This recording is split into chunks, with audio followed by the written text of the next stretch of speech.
Chapter 4. On the fifth day of being in the realm of ruin, Nyla was woken up by shouting outside of her small home. She immediately sprang from bed, trying to force the sleepiness from her mind. The screams grew louder and more constant, and Nyla found herself grabbing her small bow and quiver of arrows. Once she'd explained that she was a hunter, the city lord had provided her with a 50-pound bow, as well as 6 arrows for it. It hadn't been as nice as the one she had at home, but was far better than she could have made on her own. So far, she'd only gotten a single small animal from her hunting expeditions, but the meat she'd brought back had been enough for her to be praised by the community. She'd only later been told that few dared to go hunting nearby because of how many dangerous predators were around. Nyla, bow in hand and arrow slung over her shoulder, opened the door to her small cottage, then dashed out. The sun still hadn't risen, but the bright moon that shone over the realm of ruin provided more than enough light for her to see by. It didn't take Nyla long to see the cause of the screams. In the center of town, some sort of giant stood, crushing buildings and slamming against the people below. It was vaguely humanoid in shape, though the monster lacked a head. Despite that, it was still as tall as the 2-story buildings that covered the town square. It was dark gray color, and whatever the creature was made from didn't seem to be flesh. Staring at the monster, Nyla felt a moment of panic. Every fiber in her screamed that she needed to run. That was backed up by how many citizens were fleeing from the town, many of whom were towing small children behind them. Then, Yevyan appeared beside her, dashing from his small home, which wasn't far from Nyla's own. Looking down, a pain look flashed across his face, followed by one of determination. "It looks like some people are fighting that thing down there," he said, his voice not wavering as he spoke. The youth took a deep breath, then ran down there himself. A part of Nyla still protested, begging her to flee while she could. But instead, against her better judgment, she charged the monster as well, holding her bow tight as if she could ward off the evil that threatened the people below. Nyla passed dozens of people as she ran down, a few whom she recognized. It seemed that almost everyone was fleeing, leaving their homes and life work to be destroyed. Only a small number of people fought off the monster, and many were guards. The first corpse she passed was one of them, and she recognized it as one of the men who had helped lead her to the town, though she didn't remember his name. Yevyan stopped by him for a moment, then picked up the man's spear before hurrying on ahead. It wasn't long before the two were in the middle of the battle. Looking closer, Nyla could see that the monster was made of some sort of rope. Arms, legs, its entire body completely made from overlapping strands of it, all colored a dark gray. In the center of its chest were 2 holes, where a red light radiated, giving Nyla the distinct impression of angry eyes. As she looked on, the monster killed another guard, casually tossing him into a building at breakneck speed. Right, this thing was no joke. Shaking her head, Nyla tried to think of how she could stop the thing. She quickly found a building that wasn't too close to the fighting, then scaled it to give her a good vantage point. It took her too long to scale the roof. Another person was hit by the monster while she climbed, this one not wearing a guard's uniform. Nyla couldn't tell if the man survived the blow or not, and forced herself to not look back at him. She reached her new vantage point, then closed her eyes and let the clarity of firing a bow consume her. Suddenly, the screams and shouts of battle seemed to fade around her. Just Nyla and the bow. She breathed in, checking the wind. It wasn't blowing strongly today, just a little to the east. The range wasn't too far, only 24 yards, so a strongly released arrow wouldn't veer off course too much. On top of that, the bow she'd been given fired decently straight. She didn't really think all of this, it just came to her, as if the bow itself was guiding her shot. In a moment, she had an arrow aimed at her target, and it flew true, striking the monster right between the eyes. The monster barely seemed to notice as the arrow pierced it, and Nyla's second arrow, aimed directly at one of its large red eyes, didn't faze the creature either. A wave of hopelessness washed over her as she watched the monster casually toss another man, again one without soldier's armor, away. The man was thrown about 20 feet in the air but managed to land well, catching Nyla by surprise. He landed near her in a roll and seemed no worse for wear from the attack. He looked at her, then called out, "Hey, Arrow Girl, this thing doesn't feel pain like most of us. Here." He scaled the building in a moment, recklessly jumping up without a moment's hesitation. "Take this and put it on your arrows. Then on my signal, set one on fire and launch it at the beast." He tossed her a vial of a thick green liquid, held in a small glass container. Nyla almost fumbled it, having to drop her bow for a moment to catch the vial. She glared at the stranger, but he had already started hopping down. "You are with us, right?" he called after reaching the bottom, dropping the last few feet freely. Sure," she said, unsure of what else to say. Whoever this was, he seemed like he had a plan to defeat this creature, which was more than she could say. "I'm with you." From below, she saw the man nod, then run back at the monster. He charged again, and Nyla found herself trying to see what he was trying to do. She noticed a few others wearing similar clothing, dark brown cloaks over some sort of light armor. They seemed to be distracting the monster, and she couldn't help but wonder what they were waiting on. She also noticed with interest that Yevian, along with a few remaining guards, was working with the group. Everyone else had left the town square. Nyla opened the vial, wondering why this strange soldier had tossed it to her. The green paste had a strong stench to it that didn't seem necessarily bad, though it was certainly unpleasant.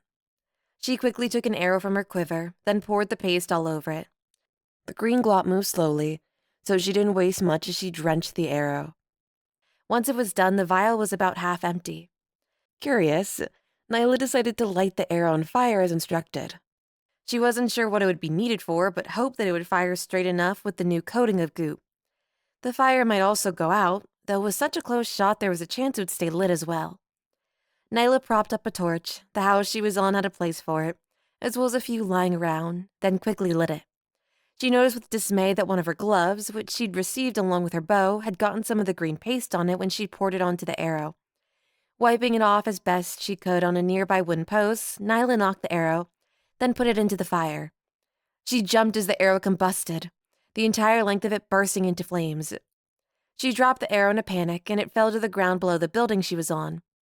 She quickly put out the small amount of flame that had spread to her glove, then glanced back at the vial. "It's a good thing I tried that out first," she said with a blush that she was glad no one below could see. Of course the paste would be flammable. Why else would she be asked to put it on an arrow she was then supposed to light on fire? Trying to shake off her shock, she got out another arrow, this time only dipping the tip of it into the vial.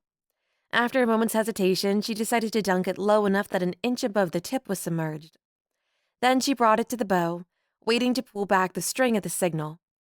With that, she found herself able to get another good look at the fight. Another soldier was down, though he seemed to still be moving slightly. The rest of them were faring well, and she was glad to see that Yevian was still standing. She didn't know him well, of course, but he felt like the only friend she had in this new realm. Nyla waited anxiously, watching as those below her dodged between the monster of rope, sometimes cutting at its legs, other times dancing out of range. She noticed with worry that whenever the monster was cut, the rope seemed to hang on. She noticed a few pieces flopping to the ground, only to begin surging back toward the monster, making all their efforts seem fruitless. Blessedly, it wasn't long before something changed. A water tower, one of two owned by the city, began to fall. Nyla hadn't been watching it, but a quick glance over proved that one of the people wearing the same uniform as the stranger, who'd instructed Nyla earlier, was nearby. They had apparently cut down the water tower and sent it barreling directly toward the monster of rope. Nyla had raised her arrow before the signal had even been given, and the moment it was, she fired. The water tower crashed down on the monster, but what spilled out didn't seem to be water at all, but instead a dark liquid that smeared the beast. The monster only had a few seconds to react to that attack before Nyla's own hit, bringing fire to the creature. Just as with the arrow, the fire spread with unnatural speed across the entire monster, and in a few seconds it was completely consumed in flames. Nyla stared at it in a mixture of shock and awe, and swore she saw the ropes underneath begin to tear. From down below, she heard shouts of surprise and cheers of victory. "It's not over yet," a voice said from behind Nyla. She jumped and was surprised to find another cloaked person next to her, this one a man with dark skin and much taller than anyone she had seen before. His voice was calm, but he had a strong accent, overemphasizing his vowels. He pointed back at the monster, and Nyla was surprised to see that something was rising from the flames and ashes on the ground. A red force in the shape of an orb emerged from the creature, glowing as it did so. Nyla could immediately identify it as the source behind the monster's rope eyes. "I've got this," she said, quickly knocking an arrow and firing at the orb. Her aim was dead on. Unfortunately, the arrow also happened to pass straight through the creature. The man next to her laughed, and Nyla felt herself blush. Don't worry. Spectres, they cannot be harmed by such normal weapons. Here, it is heading toward Dice. Watch." Nyla did so, staring at the orb as it tried to escape. It hovered about for a moment before darting away, but a sudden hook caught the specter, pulling it down to the man who had given Nyla the vial. He then hit it with a dagger that seemed to shine despite the darkness, and the orb vanished. "Ha!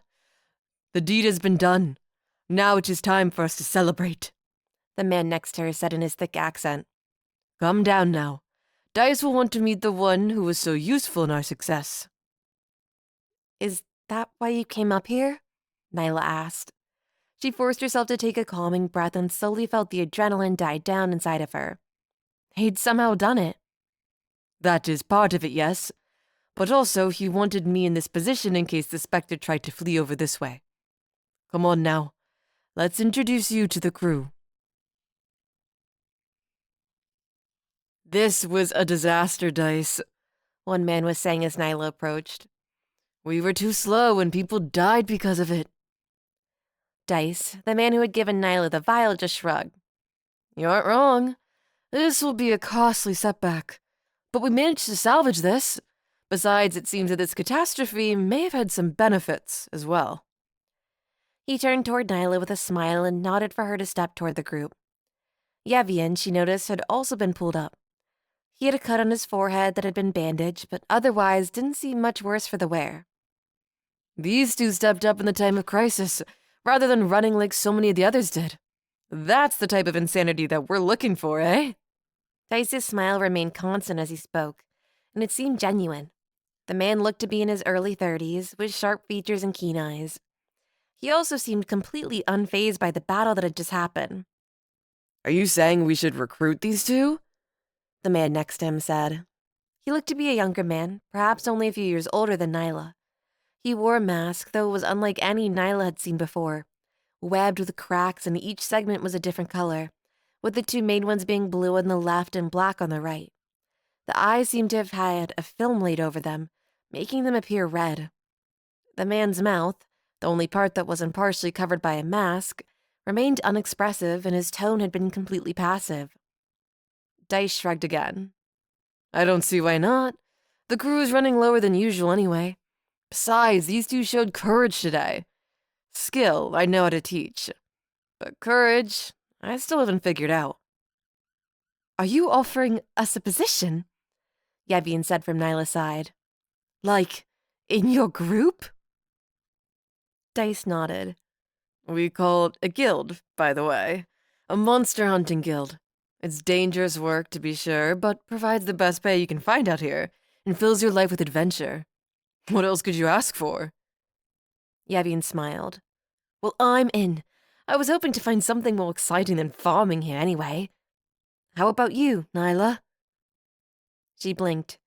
She hadn't been expecting such a big decision so soon after arriving. She almost said no, out of habit. She'd grown accustomed to refusing offers of lifestyle change in the past, since she'd been comfortable hunting on her own. But now, in the realm of ruin, where monsters like the one she just fought roam free, could she really expect a better chance of making a comfortable life for herself here? "You mentioned training?" she asked, mostly because she didn't want to seem too eager to accept the invitation. "Of course. I don't plan on having you fight the most dangerous creatures in this world without giving you the best chance of surviving that I can.